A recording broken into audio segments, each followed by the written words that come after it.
ኒቆዲሞስ የአይሁድ አለቃ ነበረ ብሎ ነው የሚጀምረው ዮሐንስ ወንጌል ምዕራፍ 3። ኒቆዲሞስ አለቅነቱ ስለ 3 ነገሮች ነው። የመጀመሪያው ኒቆዲሞስ በጣም ባለጸጋ ነበረ፣ ባለ ሀብት ነበረ፣ ብዙ ገንዘብ ያለው ሰው ነበር። ሁለተኛ ትልቅ ሹመት ደግሞ ነበረው፣ የአይሁድ ሸንጎ የምክር ቤት አባል ነበረ። ሶስተኛ በጣም የተማረ በዘመኑ የነበረውን ዘመኑ የወለደውን ትምህርት በደንብ የተማረ ምሁረ ኦሪት ነበረ። ስለዚህ ሹመቱ ስልጣኑ ማለት ነው አንደኛ፣ ሁለተኛ ትምህርቱ፣ ሶስተኛ ሀብቱ አለቃ ያሰኘው በጣም ትልቅ ከፍ ያለ ሰው ነበር። ከኔ ጋር ናችሁ? እነዚህ 3 ነገሮች ብዙ ጊዜ አብረው አይሆኑም አይደለ? ስልጣን ያላቸው ሰዎች ሀብት ሊኖራቸው ይችላል፣ ግን ዕውቀት አይኖራቸው። ዕውቀት ያላቸው ሰዎች ደግሞ ሀብት አይኖራቸው አይደለም? ብዙ ጊዜ አይገጥምም፣ አብረው አይሄዱም። ኒቆዲሞስ ግን 3ቱን ነገሮች አስተባብሮ ያዘ። ትልቅ ሹም ነበረ። በሌሊት ወደ ኢየሱስ ሄደ ይላል። በሌሊት ወደ ኢየሱስ ሄደ። በጣም ይገርማል። በሌሊት ወደ ኢየሱስ ሄደ የሚለው ቃል ምን ያሳየናል? ይህ ሰውዬ ባለስልጣን ነው። ባለስልጣኖች ሌሊት የት ነው የሚሄዱት? ባለጸጋ ነው። ባለጸጎች ሀብት ያላቸው ሰዎች የት ነው የሚሄዱት? ሌሊት የት ነው የሚያሳልፉት? ወደ ጭፈራ ቤት ነው፣ ወደ መጠጥ ቤት ነው፣ ወደ ስካር ነው፣ ወደ ኃጢአት ነው። የተማሩ ሰዎች እናውቃለን የሚሉ ሰዎች ሌሊቶቻቸው ወደ ክርስቶስ የሚሄዱበት አይደለም፣ ከክርስቶስ የሚጣሉበት ነው ሌሊታቸው። ኒቆዲሞስ ግን በሌሊት ወደ ኢየሱስ ሄዶ ነበረ ይላል። የመጀመሪያው ሰዓታት ቋሚ፣ የመጀመሪያው ማህሌት ቋሚ፣ ትጋሃ ሌሊት የሚያውቅ የሌሊቱን ግርማ ሌሊቱን ጸባ አጋንንቱን ድምፅ አራዊቱን ሳይፈራ በሌሊት ወደ ክርስቶስ ይገሰግስ ነበር። ወደሱ የምንገሰግስበትን ኃይል ያድለን አምላካችን። ስለዚህ ኒቆዲሞስ በሌሊት ወደ ኢየሱስ ሄዶ ነበር። ይሄ ትጋቱን ያሳያል። ለኛ ደግሞ የሚሰጠን ትምህርት ምንድን ነው? በሌሊት ወደ ክርስቶስ መሄድ እንዳለብን ያሳያል። ልክ እንደ ኒቆዲሞስ ወደ ክርስቶስ በእግራችን መሄድ ብቻ አይደለም። ሌሊት ማለት ጨለማ ማለት ብቻ አይደለም። ክርስቲያኖች በህይወታችን አንዳንዴ ጭልም የሚልብን ጊዜ የለም አለ። ዙሪያው ገደል የሚሆንብን ጊዜ አለ። ሁሉም የሚጨልምብን ጊዜ አለ። ሌሊት ማለት ግራ ቀኙ የሚጠፋብህ ጭልም የሚልብህ ሰዓት ነው። ሲጨልምብህ መሄድ ያለብህ ወደ ክርስቶስ ነው። ምክንያቱም በክርስቶስ ዘንድ ጨለማ አይጨልምም። እስመ ጽልመት ይጸልም በኀቤከ። ክርስቶስ ባለበት ስፍራ ጨለማ አይደለም። የጽድቅ ፀሐይ ክርስቶስ ሲያበራ የትኛውም ጨለማ ውስጥ ብትሆን ያበራል። ሲኦል ውስጥ ብትሆን ክርስቶስ እስካለ ብርሃን ነው የሚሆነው። እና ኒቆዲሞስ በሌሊት ወደ መድኃኒታችን ወደ ኢየሱስ ክርስቶስ ቀረበ ይላል። ወደሱ እንድንቀርብ አምላካችን ይርዳን። ቀረበና ምን አለው? መምህር ሆይ እግዚአብሔር ከእርሱ ጋር ከሆነ ሰው በቀር አንተ የምታደርጋቸውን ተአምራት ሊያደርግ የሚችል ማንም የለም። ስለዚህ ከእግዚአብሔር ተልከህ እንደመጣ እናውቃለን አለው። ተመልከቱ እንግዲህ መድኃኒታችን ኢየሱስ ክርስቶስ በዮሐንስ ወንጌል ምዕራፍ 2 ላይ ከዚያ በፊት ተአምር ሲሰራ ነበር። በቃና ዘገሊላ ውሃውን ወይን አድርጎ ነበር። ከዚያም በጌርጌሴኖን ወርዶ ተአምር አድርጓል። ይህን ተአምር ሰምቷል ኒቆዲሞስ። ምን አለው? መምህር ሆይ አለው። የመጀመሪያው ንግግር መምህር ሆይ ነው። እሱ መምህር ነኝ ብሎ አልተኮፈሰም። ክርስቶስ ከናዝሬት ነው የመጣው ብሎ አልናቀው አለው። የመጀመሪያው ንግግር መምህር ሆይ ነው። እሱ መምህር ነኝ ብሎ አልተኮፈሰም።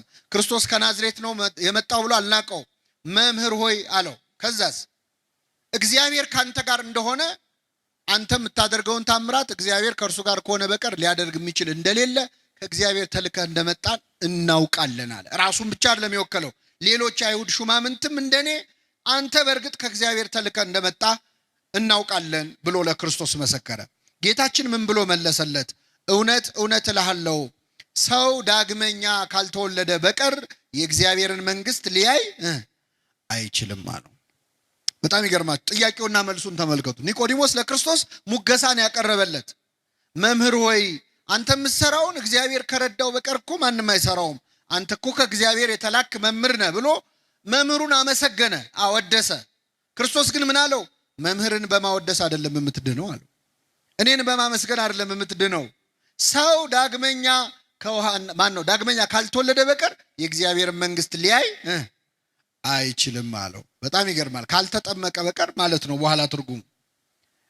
ይህንን ሲለው ኒቆዲሞስ በጣም ገረመው። ኒቆዲሞስ ክርክር ነው የገባው ከክርስቶስ ጋር። ይህን ጊዜ ምን አለው? አንተ የአይሁድ መምህር ስትሆን ይህንን አታውቅም አለው። አባቶቻችን ይላሉ ዓለም ልሞ ገሰጸው ይላሉ። አንተ የአይሁድ መምህር ስትሆን ይህንን አታውቅም እንዲህ አለው። ዓለም ልሞ መገሰጽ ማለት ምን መሰላል? ክብሩን ጠብቆ መገሰጽ ማለት ነው። እየሰማችሁ ነው? አሁን እኛ ብዙ ጊዜ ሰዎችን ስንገስጽ ክብሩን ጠብቀን አንገስጽ። ይህንን አታውቅም እንዴ ነው የምንለው በቀጥታ። እሱ ምን አለው? አንተ የአይሁድ ምን ስትሆን ከኔ ጋር ናችሁ? እስቲ ልጠይቃችሁ። አሁን አንድ ሰው መጥቶ አንተ ውሻ ከሚለንና የኔ ውሻ ከሚለን መልሱልኝ። ከአንተ ውሻና ከኔ ውሻ የቱ ይሻላል? አንተ ውሻ ስትባሉ ደስ ይላችኋል? የኔ ውሻ ስትባሉ ትሽኮረመማላችሁ አይደል? ትቅለሰለሳላችሁ። ግን ሁለቱም እኮ ውሻ ነው። ውሻ ነው የተባለ። ንግግሩ አንድ ሆኖ ሳለ የምንናገርበት መንገድ ንግግሩን የበለጠ ተሰሚ ያደርገዋል። ዓለም ልሞ መገሰጽ ማለት ነው። አንተ ትልቅ ሰው አይደለህ እንዴ? የተማርክ አይደለህ እንዴ? እንዴት ይሄ ይጠፋሃል ብሎ ተግሳጽ በጣም ጥሩ ነው። ክርስቶስ የማያስተምረን የለም እኮ አክብሮ። አንተ የአይሁድ መምህር ስትሆን፣ የእስራኤል መምህር ስትሆን እንዴት ይህችን ነገር አታውቅም አለው ክርስቶስ። ከዛ ምን አለ? ከስጋ የተወለደ ስጋ ነው፣ ከመንፈስ የተወለደ ምንድን ነው? መንፈስ ነው። ከመንፈስ ትወለዳላችሁ ስላልኩ አታድንቅ። ማለት የምትወለዱ ልደት የስጋ ልደት አይደለም፣ መንፈሳዊ ልደት ነው። ነፋስ ከየት እንደሚመጣ ወዴት እንደሚሄድ አይታወቅም። መንፈስ ቅዱስም ከየት መጥቶ ሕፃኑ ላይ እንደሚያድር ሲጠመቅ ተጠምቆ ልጅነት መቼ እንደሚሰጠው አይታወቅም። ይሄ የመንፈስ ቅዱስ ስራ ነው ብሎ ኒቆዲሞስን በሌሊት አፍሮ ወደ ክርስቶስ የመጣውን ተማሪ አስተማረው። የኒቆዲሞስን እድል ለሁላችን ያድለን። ይሄ የመጀመሪያው ኒቆዲሞስ ክርስትና ሲጀምር የተከሰተ ታሪክ ነው። ኒቆዲሞስን የዮሐንስ ወንጌል ላይ ግን የምናገኘው ሶስት ቦታ ነው። ለሁለተኛ ጊዜ ኒቆዲሞስን የምናገኘው የዮሐንስ ወንጌል ምዕራፍ 7 ላይ። ዮሐንስ ወንጌል ምዕራፍ 7 ላይ አንድ ነገር ተከሰተ። ክርስቶስ ሲያስተምር ሰዎች በትምህርቱ ጣዕም በጣም ከመደሰታቸው ብዛት በዋለበት እየዋሉ ባደረበት እያደሩ ቃሉን ይሰማሉ። እና ክርስቶስ ሲያስተምር ሰው የበዛ የጌታ ተከታዮች ብዙ እየሆኑ መጡ። ጸሐፍት ፈሪሳውያን ደስ አላላቸው። ይሄ ነገር ያሰጋናል አሉ። መጨረሻ 2 ወታደሮች ሮማውያን ጠሩና ደና ጉልበት ያላቸው እንደው ጠብደሎች ኢየሱስን አስራችሁ ይዛችሁልን ኑ አሏቸው። እሺ ብለው እነዚህ 2 ወታደሮች ክርስቶስን ሊይዙ ጉዞ ጀመሩ። ከኔ ጋር ናችሁ? እግዚአብሔር ከሁላችን ጋር ይሁን። ከዛ 2 ወታደሮች ጌታን ሊይዙ ሲሄዱ ልክ እንደዚህ ጉባኤ ክርስቶስ ህዝቡን ሰብስቦ እያስተማረ ነው።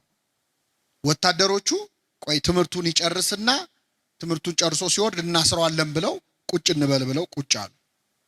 እያስተማረ ያለው ማን ነው? የኛን የኃጢአተኞቹን ትምህርት እኮ ቁጭ ብላችሁ ትሰማላችሁ። የክርስቶስ ትምህርት እንዴት አይነት ነው? የሱን ድምጽ መስማት ብንችል ደስ አይላችሁ? ብፁዕ ቅዱስ አቡነ ሺኖዳ ምነው ዛሬ አገሩን ያጥለቀለቀው የድምጽ መቅረጫ መሳሪያ ጌታ በነበረ ጊዜ በኖረ ኖሮ ይላሉ። ምነው ድምጹን በሰማ ነው ተቀርጾ በቀረ ኖሮ።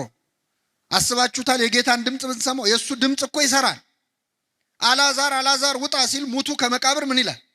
ይወጣል። አቤት ድምጹን! ስንት በሽተኛ ፈውሰንበት ነበር እያሰማ። እና ቁጭ ብለው የጌታን ትምህርት ህዝቡ ሲማር 2 ወታደሮችም አብረው ቁጭ ብለው ሲማሩ ትምህርቱ መስጧቸው ቁጭ ብለው ደስ ብሏቸው ትምህርቱ ጨረሱና ትምህርቱ ሲያልቅ ረስተውት ወደ ቤታቸው ሄዱ። የመጡት ምን ሊያደርጉ ነበር? ክርስቶስን ሊያስሩት። ክርስቶስ ሊያስሩት የመጡትን ሰዎች በትምህርቱ ጣዕም የሚያስረሳ ሰው ትምህርት ነው የሚያስተምረው ጌታ። ይገርማቸዋል። ወታደሮቹ ተመለሱ ወደ ጸሐፍት ፈሪሳውያን። የታል አሏቸው። ምን አሉ? እንዴ አስራችሁ ነው አልተባላችሁም ወይ? የታል ያዛችሁታል? ኧረ እኛ እስከ ዛሬ እንዲህ ያስተማረ ሰው አይተን አናውቅም እንዲህ ያለ ትምህርት ሰምተን አናውቅም አሉ። መሰከሩለት። ይህን ጊዜ ጸሐፍት ፈሪሳውያን ተበሳጩ። ምን አሉ መሰላል? እናንተ ወታደሮች ስለሆናችሁ ነው፣ ምንም ስለማታውቁ እውቀት ስለሌላችሁ ነው። የተማረ ሰው ብትሆኑ ኖሮ የሱን ትምህርት አትማሩም ነበር። እስቲ አንድ የተማረ ሰው ቁጭ ብሎ የሱን ትምህርት ሲማር አይታችሁ ታውቃላችሁ ያሉ? አንድ የተማረ ሰው እስቲ የሱ ተማሪ ያለው ያሉ አለ? የለም። ኒቆዲሞስ። ይሄ ወሬ ሲወራ ኒቆዲሞስ እዛ ቆሞ ይሰማል። እስቲ አንድ የተማረ ሰው ቁጭ ብሎ የጌታን ትምህርት ተምሯል ሲሉ ኒቆዲሞስ እዛ ቁጭ ብሏል። ኧረ እኔ ያለው ሄጄ እኮ በሌሊት ተምሬያለሁ እንዳይል ያስሩታል። ነገር ይመጣል። ዝም እንዳይል ደግሞ ቆጨው። እንዴት ያለ ነገር ነው! ተጨነቀ። ዝም እንዳይል የተማረው ትምህርት ቆጨው። ያንን ሁሉ ነገር ነግሮት በሌሊት ስለ ጥምቀት አስተምሮት እንዴት ዝም ይበል? እንዳይናገር ደግሞ የሚመጣበትን ያውቃል። ከዚያ ምን አለ? ሄደው ተምረው የክርስቶስን ትምህርት ሰምተው የመጡት ሁለቱ ወታደሮች ናቸው አይደል? እኛ ሄደን አልሰማንም፣ ባልሰማነው ነገር መፍረድ እንችላለን ነው? ህጉ እኮ አይፈቅድም አለ ኒቆዲሞስ። ብልጥ አይደለም? ቢያንስ ዋናውን ባያነሳ ትንሽ ስብሰባውን መረበሽም ጥሩ ነገር ነው አይደል? ይሄ ምን ማለት መሰላችሁ? በሃይማኖታችሁ አትፈሩ፣ በማተባችሁ አትፈሩ። የምትሰሩበት ቦታ፣ የምትማሩበት ቦታ፣ የምትነግዱበት ቦታ ክርስትናችሁ እንዲታይ የማትፈልጉ ከሆነ ኒቆዲሞስ መጀመሪያ የነበረበት ችግር አለባችሁ ማለት። የመጀመሪያው ስቴጅ ላይ ነው ያላችሁት ማለት። ፈራ ተባለ፣ ደፍሮ እኔ እንዲህ ነኝ ማለት አቃተው። ብዙዎቻችን እንደዚህ ነን እኮ። ነጠላቸውን ጥፍጥፍ አድርገው እኮ ከቢሮ ሲወጡ ቤተክርስቲያን ነው የሚሄደው ለማለት የሚፈሩ ሴቶች አሉ። ቤተክርስቲያን ለመሳለም ጓደኞቹ ፊት የሚያፍር እኮ ጎረምሳል። ክርስቶስ በእኛ ሳያፍር አሁን እኛ በሱ ልናፍር ነው? እንዳናፍር በእውነት። እና ኒቆዲሞስ ፈራ ተባብሎ እንዴ ህጋችን እኮ ሳያጣሩ መፍረድ አይፈቅድም አለ። ይህን ጊዜ አይሁድ አንተ እኮ ስላልተማርክ ነው ሊሉት አልቻሉ። አንተ አልተማርክም ሊሉት አልቻሉ። ምክንያቱም ኒቆዲሞስ ምን ያለ ሰው? የተማረ ሰው ነው። በቃ እንመርምር እስቲ ነቢይ ኬት እንደሚነሳ መጽሐፍን መንብር ብለው ተበተኑ ወደ የቤታቸው ይላል። ይሄ ሁለተኛው የኒቆዲሞስ ክርስትና ደረጃ ነው። የመጀመሪያው ፍርሃቱ ነው። ሁለተኛው ፈራ ተባ ያለበት ነው። ሶስተኛው ልንገራችሁ እናበቃለሁ። ኒቆዲሞስን ለሶስተኛ ጊዜ የምናገኘው በዮሐንስ ወንጌል ምዕራፍ 19 ላይ ነው። በዮሐንስ ወንጌል ምዕራፍ 19 ላይ ኒቆዲሞስ እንደ መጀመሪያው ቀን በሌሊት ፈርቶ ክርስትናውን በድብቅ ላድርግ ሳይል፣ እንደ ሁለተኛው ቀን ፈራ ተባ ሳይል በአደባባይ ክርስትናውን የገለጸበት ቀን። በአደባባይ መቼ ነው ካላችሁ ጌታችን መድኃኒታችን ኢየሱስ ክርስቶስ በመስቀል ላይ ተሰቅሎ በሞተበት ዕለት ዓርብ ዕለት። ታስታውሱ ከሆነ ዓርብ ዕለት ጌታችን መድኃኒታችን ኢየሱስ ክርስቶስ 9 ሰዓት ላይ ነፍሱን ሰጠ። ልክ እንደሞተ አይሁድ ሐሳባቸው ምን እንደሆነ ታውቃላችሁ? መሰቀሉ ሳይበቃ የገሃነም ሸለቆ የሚባል አለ፣ ቆሻሻ መጣያ ቦታ። ስጋው እዛ እንዲጣል ነው የፈለጉት፣ እንዲቀበር አልፈለጉም። ማዋረድ ስለፈለጉ ማለት የሚቀብረው እንዲጠፋ። ይኸው መሲህ ቢሆን ኖሮ በእውነት እሱ ክርስቶስ ቢሆን ኖሮ እንዴት ስጋው እንዲተልከስክሱ ይወድቅ ነበር ለማለት እንዲያመቻቸው። ልክ ክርስቶስ ሲሞት ግን 2 የአይሁድ ሸንጎ አባላት ወደ ጲላጦስ ሄደው የኢየሱስን ስጋ ለመኑ ይላል። እስኪ በሉ የኢየሱስን ስጋ ለመኑ። ማናማ? ዮሴፍና ኒቆዲሞስ ናቸው። ኒቆዲሞስ ጌታ በሞተበት ዕለት በትክክል እምነቱን ገለጸ። በጣም የሚገርማችሁ ጌታ እኮ ሞቷል፣ አያየውም፣ ይታዘበኛል ላይል ሞቷል። በሞተበት ዕለት፣ ወዳጅ ባጣበት ዕለት፣ ደቀ መዛሙርት ሁሉ ጥለውት በሸሹበት ዕለት ከዮሐንስ በስተቀር ብቻውን በሆነበት ዕለት በአደባባይ በተሰቀለ ጊዜ ስጋውን ለመለመን ወደ ጲላጦስ ሄደ ይላል። እዚህ ላይ ለእኛ ትልቅ ትምህርት ነው። የኢየሱስን ስጋ ዮሴፍና ኒቆዲሞስ ሄደው ጲላጦስን የኢየሱስን ስጋ ለመኑት ይላል። ትልቅ ጸሎት ነው በእውነት። አሁን እኛ ላለመቁረብ ከምናቀርባቸው ምክንያት አንዱ ንስሐ አባቴ ጥሩ አይደሉም፣ በደንብ አይዙኝም፣ አይንከባከቡኝም፣ ፊታቸውን አጠቆሩብኝ፣ እንዲያርግ ያሉኝ፣ እንዲያታርጋሉኝ እያለ ከንስሐ የሚርቅ ሰው አለ። መለማመጥ አለ የማይፈልግ ማለት። ለክርስቶስ ስጋና ደም አይደለም ካህን ቀርቶ ጲላጦስም ይለመናል። ለመኑት፣ እባክህ የኢየሱስን ስጋ ስጠን አሉት። ጲላጦስ ምን አለ መሰላችሁ? ከመቼው ሞተ አለ ይላል። ምን ማለት ነው? መስቀል ላይ ተሰቅሎ በ3 ሰዓት የሞተ ሰው የለም። ምክንያቱም መስቀል ላይ መሰቀል አይገልም እኮ በራሱ። ክርስቶስ እኮ መሰቀሉ አይደለም የገደለው። ከዚያ በፊት 6666 ጊዜ ምን ብሏል? ተገርፏል፣ ደክሟል። ስለዚህ መስቀል ላይ በቀረችዋ ሰዓት ስቃይ የተቀበለባት ሰዓት ነች፣ ፍቅሩን የገለጸ። የሚገርማችሁ ስለኛ ያን ሁሉ ስቃይ ተቀብሎ ሲቸነክሩት እንኳን አምጥተው ጠጅ ያጠጣሉ ሮማውያን። የሚቸነክሩት ሰው ትንሽ እንደው ቁስሉ እንዳይሰማው ጠጅ አጠጥተው ትንሽ ሰክሮ ደንዝዞ ህመሙ ሳይሰማው እንዲያልፍ ማለት። ክርስቶስ ግን ጠጅ ሲያመጡለት ተፋው ነው የሚለው። ስለኛ የሚቀበለውን መከራ በምንም መቀነስ አልፈለገም። ሁሉን ህመም ታሟል፣ ከራስ ፀጉሩ እስከ እግር ጥፍሩ ድረስ። ስለ መተላለፋችን ቆሰለ፣ ስለ በደላችን ታመመ። በእርሱ ቁስል እኛ ቁስል አሁን እንዴት ይፈውሳል? ቁስል እኮ ሲነካ ይጋባባል። የክርስቶስ ቁስል ግን የሚፈውስ ቁስል ነው፣ የሚፈውስ ህመም ነው፣ ታሞ ማዳን የሚችል ቁስል ነው። እና ዮሴፍና ኒቆዲሞስ ቀርበው ጲላጦስን ስጠን አሉት። ጲላጦስ ደብዳቤ ጽፎ ውሰዱ እሺ አላቸው። ዮሴፍና ኒቆዲሞስ ክርስቶስን ከመስቀል አወረዱት። አይሁድ እየገላመጧቸው ጻፍት ፈሪሳውያን እያዩአቸው ስልጣናችን ገደል ይግባ ብለው ማለት ነው። ኒቆዲሞስ ፈራ ተባ ማለቱን አቆመ። ክርስትናውን በአደባባይ ገለጸ። ሄዶ ከመስቀል ላይ ክርስቶስን አወረደው። አስተኝተው በግራውና በቀኙ ቆመው እያለቀሱ ገነዙት። ደከምከኑ መጽኔሆሙ ለድኩማን፣ ደካሞችን የምታጸናቸው ሆይ ደከምክን? ሞትከኑ መንሥኤሆሙ ለሙታን፣ ሙታን የምታስነሳ ሆይ አንተ ሞትክን? እያሉ እያለቀሱ መገነዝ ጀመሩ። ይህን ጊዜ መላእክቱን ልኮ ነገራቸው። እንዴት እንደ ሩቅ ብእሲ እንደ ፍጡር እያለቀሳችሁ ትገንዙኛላችሁ? እያመሰገናችሁ ነው እንጂ ብሎ በመላእክቱ አስነገራቸው። ይህን ጊዜ ቅዱስ እግዚአብሔር ቅዱስ ኃያል ቅዱስ ሕያው ዘይመውት፣ ቅዱስ እግዚአብሔር ቅዱስ ኃያል ቅዱስ ሕያው የማይሞት እያሉ እየተንቀጠቀጡ ገነዙት። ክርስቶስን መገነዝ እንዴት አይነት ክብር ነው! ቅዱስ ኤፍሬም ሶርያዊ ዮሴፍና ኒቆዲሞስን ይጠይቃቸዋል። እንዴት ችላችሁ ገነዛችሁት? እንዴት አስቻላችሁ? ዓይንን የሚያበራውን አምላክ ዓይኑን እንዴት ከደናችሁት? ሽባ የሚፈውሰውን አምላክ እጆቹን እግሮቹን እንዴት አሰራችሁ? የታሰረውን የሚፈታውን ጌታ እንዴት አድርጋችሁ ፈታችሁት አሰራችሁት ይላል። እና ዮሴፍና ኒቆዲሞስ በክብር ገነዙት። ቤተክርስቲያናችን የዮሴፍና ኒቆዲሞስን ክብር በደንብ ተረድታለች። አሁን ቤተክርስቲያን ስትሳለሙ መጀመሪያ ወድቃችሁ መሬቱን ትስማላችሁ አይደል? ከዛ ግራውንና ቀኙን፣ መሬቱን ስንስም መቃብሩን ነው እየተሳለምን ያለነው። ግራና ቀኙን ስንስም ዮሴፍና ኒቆዲሞስን ነው የምናስታውሰው።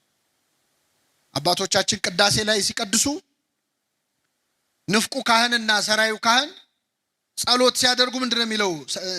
ሰራዩ ካህን ዋናው ካህን ምንድነው የሚለው? ጌታ ሆይ እኔንና ይህን አብሮኝ የሚቀድሰውን ካህን ስጋህን እንደገነዙ እንደ ዮሴፍና እንደ ኒቆዲሞስ አድርገን ይላል። የሕማማት ቀን ደግሞ ብትገቡ ቤተ መቅደስ ታያላችሁ ተአምር።